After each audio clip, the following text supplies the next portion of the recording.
Good morning, beloved. My name is Linford Heron with Restored Minds Ministry. And I truly believe that if we want to be restored, if we want to be transformed, that our mind must be restored. This is our third presentation in the series Jewelry, Piercing, and Tattoos. Now, we looked at jewelry in part one and part two. Today, we're going to look at piercing. And I've come to realize that a lot of times that people have this bias against the word of God because maybe they have family members, they got sons and daughters or husbands or wives that are, currently engaged in practices that is not according to the thus saith the Lord. And somehow it blinds their eyes to accepting the truth. And they start making excuses when these presentations are given because somehow they want to protect their interest or their loved ones, right?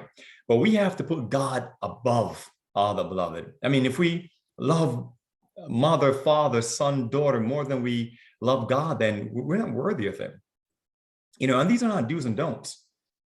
Those who truly do not love the Lord, consider these presentations as do's and don'ts. But we have to have this love for God that whatever he commands us to do, then we ought to do it. We can't wear whatever we want to wear and drink whatever we want to drink or eat whatever we want to eat, beloved. We have to be within the word of God. Love Jesus enough, the one who sacrificed and gave all on Calvary's cross, right? That's what we ought to be doing. Now, as we consider this subject matter, what we want to do is to continue this journey, and get the thus saith the Lord, not what we believe, not what we think. We need to, when we come to the word of God, we need to come to it prayerfully, right? We need to apply Isaiah 28:10, line upon line and precept upon precept. And also Luke 24, right? That's Jesus' example of how to do a Bible study. And we can't improve upon Christ. We need to do it exactly how Christ did it in the past, because there's no way that we can do better than him, right? So we're going to continue that process, looking at scripture according to the thus saith the Lord, according to the principle that is laid out in the Bible. Amen. So let's continue as we look at piercing. Now, we're told in Leviticus chapter 18, looking at verse 30, the Bible says, therefore shall he keep mine ordinance, that he commit not any one of these abominable customs. Now, that word custom is what we're going to place some emphasis and focus on, because we're going to see that the heathens, right, the inhabitants of Canaan, had multiple customs that God would advise the children of Israel not to, pick up those bad habits, so to speak, right? So the scripture continues to say that he commit not any one of these abominable customs, which were committed before you, and that he defile not yourself therein. I am the Lord your God. Now, these customs weren't just, regular customs, beloved. These were abominable customs, things that God would not want the children of Israel to partake in. Now, Leviticus chapter 20 lists some of these sins of the Canaanites. And when you have time, beloved, you want to go ahead and just review Leviticus chapter 20. Now, I've always wondered why God killed all the inhabitants of Canaan and took their land. And, before I start to understand, now, of course, I can't completely understand God because he's beyond my comprehension. But as I continue to learn, the little that I'm learning more and more every single day, I come to understand now why God, because the Bible gives us the understanding. The Bible tells us why, right? It was because of their abominable customs, and the land needed to rest. So he had to remove them so the land could rest. He was very merciful and gave them much time, but they continued to went against, right, the principles of God. So eventually they had to be removed. Notice what chapter 19 has to say. 19, looking at verse 28, he shall not make any cuttings in your flesh for the dead. nor print any marks upon you. I am the Lord. Now, cutting and printing marks upon their flesh were some of the practices of the heathen, practices of the Canaanites. Israel had no such practice. And God instructed Israel not to pick up those bad habits, right? Now, we're going to see that when Leviticus chapter 19 talk about cutting in your flesh or prints, making any prints or printing any marks upon your body, this is not specific only to the dead, right? So the question that we're going to ask ourselves before we continue, are there any other reference in the Word of God where the heathens cut themselves and it was not for the dead? Or their print marks, but it was not for the dead, right? So we're going to allow the Bible now to unpack this thing and help us to get a solid understanding. Notice what 1 Kings chapter 18, looking at verse 28, says. We're told, and they cried aloud and cut themselves after their manner, right? No, we're talking about the prophets of Baal, right? We look at 1 Kings 18:28. These heathens, they had a practice. The Bible says their manner or their practice. These are things that they would do all the time. They would cut themselves, beloved. And in this respect, in this instance, it wasn't because they were doing it for the dead. They were doing it because of idol worship, right? So the Bible says, and they cried aloud and they cut themselves after their manner with knives and lancets till the blood, beloved, gushed out upon them. I mean, it's serious. We're not talking about some little simple cuts, beloved. When the Bible says the blood is gushing, right? I'm not an expert in the English language, but English is my only language. You know, some people know multiple different languages. This is the only language I know. And that word gushed suggests that a small little cut will not cause blood to gush, right? Right? They were cutting themselves in such a way, beloved. I mean, large cuts that the blood will be gushing out upon them, the Bible says. So we see that the heathens did not only cut themselves for the dead, they were cutting themselves for other reasons. In this respect, it was because of their idol worship, right? Now, when the Bible says do not cut or do not pierce, because piercing is cutting. When you cut yourself, what happens? You bleed. When you pierce, you also bleed, right? Now, piercing and cutting mutilates or mars God's masterpiece. Are you cutting yourself, beloved? Now, what do we do with people that cut themselves? Well, we all know the answer to this question. Right? What we tend to do is that we put them in a straitjacket and lock them in a mental hospital or mental institution. Some individuals just cannot stop after piercing themselves the first time. And I don't know if there's a spirit that is associated with cutting. I mean, obviously, it's not God's spirit, because the command in the Word of God is very clear. Do not cut. Do not pierce yourselves. Notice what Elaine Davison did, right? This individual that we're going to look at. She pierced herself, she cut herself over 6,000 times, beloved. Right? Is Elaine in her right mind? No, as you look at this picture, please answer that question for me. Is she in her right mind? How many cut or piercing is okay? Now, if God says do not cut yourself, is 1 or 2 piercing okay? Because piercing is cutting yourself.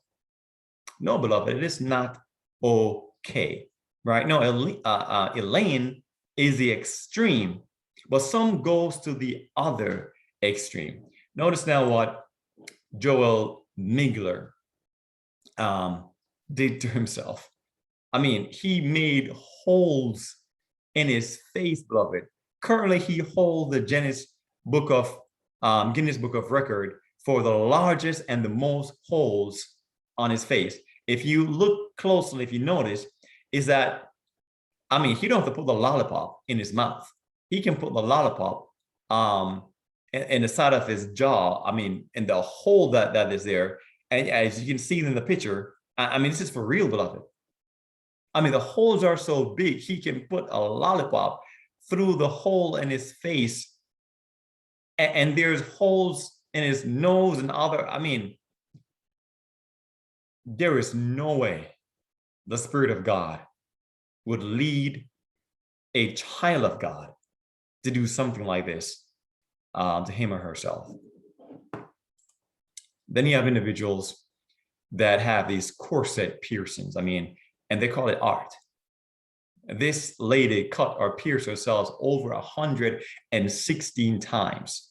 Now, why would someone disfigure themselves in such a way and call it art? We see other individuals, they mar God's creation. If you notice his ears, I mean, that's just mutilation. It is impossible for his ears to return to normal size without surgery. And even after surgery, it will never be the same. You can't put that back together. I mean, look at his ears. You know, they stretch their earlobes, and that's not normal, beloved. That's not normal. Now, if you notice in the Word of God, ear piercing is a sign of slavery. Let's look at it.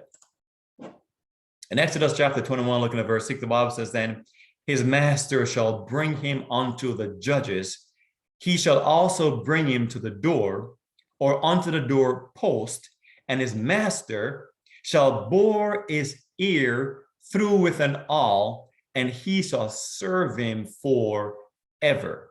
Now, the situation or the backdrop of this is Exodus 21 explains the laws surrounding slavery. Normally, the Hebrew slave serves for 6 years. Then on the 7th year, he's set free. However, if he chooses to stay with his master, because the Bible talks about a situation where, you know, the master or purchase a slave, and the master gives him a wife, right? He didn't enter slavery with the woman, right? The woman was given by the master. Now, he ended up having children with this woman. Now, this slave loves his wife and he loves his children.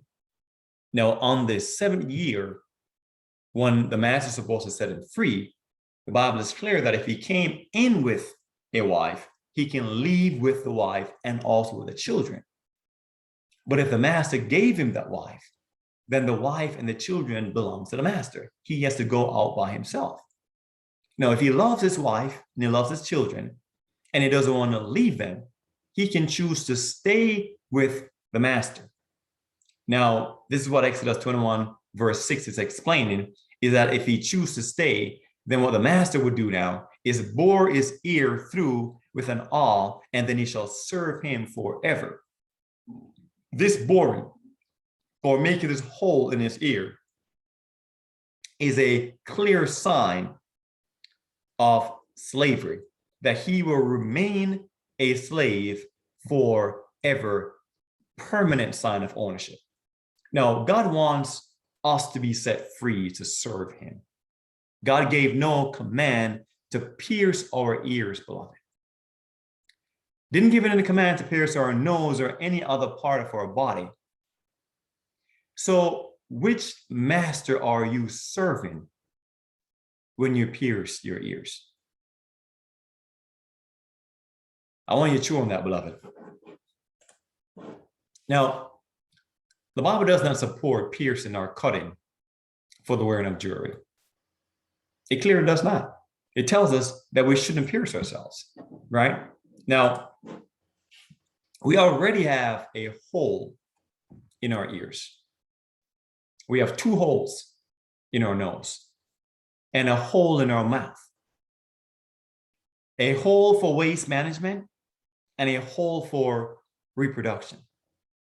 Now, if additional holes were needed, they would have been included in the master design. Does that make sense? Now, where is it going to end?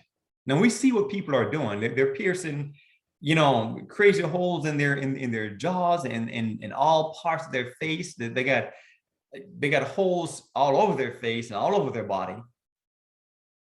Why not put a hole through your knee or put a hole through your feet? A hole just right through your head. You're probably dead, right? God forbid. But if additional holes were needed, beloved, God would have provided those holes. There is no scripture in the Word of God that encourage or give us a green light to put holes in our bodies for the wearing of jewelry. Right? There's nothing in the Word of God that suggests that the jewelry that the children of Israel wore, that they had to pierce themselves or made holes in their body to wear them. Nothing that suggests that. Because the Bible is clear. Do not pierce yourself. That's what the Bible says. So, beloved, hopefully we have realized that the heathens are the ones that pierce themselves and cut themselves, right? God commanded the Israelites not to follow the customs of the heathens, not to pierce, not to cut themselves. Hopefully this was enlightening. Hope that we learn another command so that we can learn more and more how to please God. And that's what it's all about. See, Jesus pleased his Father. And what we want to do, beloved, is the same. We want to please Jesus. We want to please God. We want to please the Holy Spirit. And we do that by learning more and more from the Word of God, what God would have us to do as we walk this Christian path. God bless you. May his peace be with you until next time.